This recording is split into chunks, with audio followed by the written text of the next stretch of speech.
You teased it. We are going to RB6, but not RB6 for you, RB2 for you. It's MarShawn Lloyd, running back out of USC, 22 years old, 5'9", 220 pounds, got that 4.4 speed. Is this guy, as your second favorite running back in the class, a potential feature back in the NFL? I do think he has starter potential. I compared this game to Aaron Jones. I feel like he has the right fluidity that you want to run with. Everything just seems like it fits, almost like how you draw it up on the whiteboard where, okay, we're going to run this 34 lead and, the guard is going to kick out the three tech and the fullback is going to lead on the backer and it's going to pop open right here. And he hits it at the same time as it's opening up. What shocked me about him was you studying him and you watching him, you thinking, okay, now my running back grades were done before the combine. So I'm watching him and I'm like, oh, wow, this dude plays like he's, he looks 5'11", 225. You told me if he was 5'11", 215, I would have like, yeah, that checks out. It looks smart. Then he measured in at the Senior Bowl like 5'9", 205. I was like, wow. Like, I didn't realize that he plays a little bit bigger than his size in a good way, but he has the ability to hit the home run. He's fluid. I think he's very underrated as a receiver. And I do feel like he is someone that can end up being a starter. But again, this is the type of guys you can get outside of round one, which is why I think there's tremendous value in this class in terms of running backs. This is a strong physical back as well, right? Like, I think when we look at this, there's really two key roles to have in terms of fantasy football. You want the guy who's going to be handling the rock inside the 10, inside the 5, at the goal line, scoring touchdowns.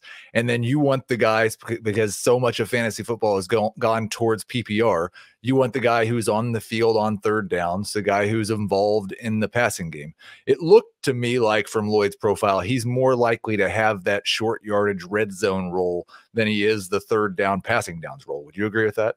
And he also excelled at South Carolina in that capacity. So you look at him going out to USC and building on that gives you that impression that you got, which is true. And the unique thing about him, and this is one of the criticisms about him. He is one of those guys that feels like he has to hit the hole right away.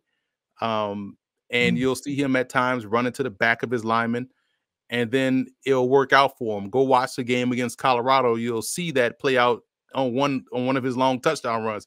Ran right to the back of the lineman, then reversed his field and went down the sideline for like a 45-yard touchdown run. Now, granted, it's Colorado's defense, so you could do that against Colorado's defense last year. But those are some of the things that are going to have to really slow down his process to where he can rip off more runs from distance.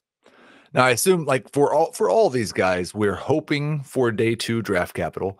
Well, we can deal with day 3 for several of them, but is there a system or a team where you think that Lloyd would really thrive? Is there a certain run game philosophy that you think fits Lloyd better than others?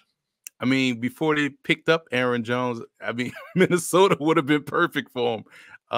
But Aaron Jones went to the Raiders, right? Yeah, no, to Minnesota. To Minnesota, right? So that would have been a perfect spot. It still could be a perfect spot for him, for a guy like Lloyd. And here's the thing: New Orleans could be a spot, because I feel like with Alvin Kamara, he needs someone that could take the pressure away from him, so he can be Alvin Kamara.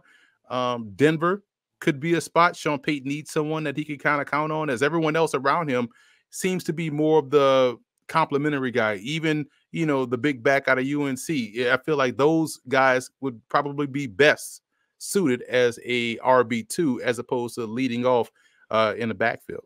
So it sounds like somebody who it might be good if he starts off in a situation where he can have that clear early downs role, be the hammer in the offense, score the touchdowns, and then maybe develop more as a pass catcher as his career goes on. Well, here's the thing, and that's why I love going to the different all-star games, because guys don't, get involved in the passing game in college doesn't mean they can't catch. They just wasn't used that way. So when you're watching at these all-star games, that's your opportunity to jot down how they catch the football, how comfortable they are catching the ball away from his body. And he was checking all those boxes. So I'm not worried about him as a receiver moving forward. I think that is very encouraging to people, because there are a lot of people who are evaluating these guys, and when they look at the receiving numbers. They're either going to look at the receptions or they'll look at that target share as a part of the team. And those numbers for Lloyd don't make you think of somebody who's going to be more involved in the passing game. So good news. Emory Hunt says he does possess those skills. Hopefully we see them get used a little bit more in the NFL.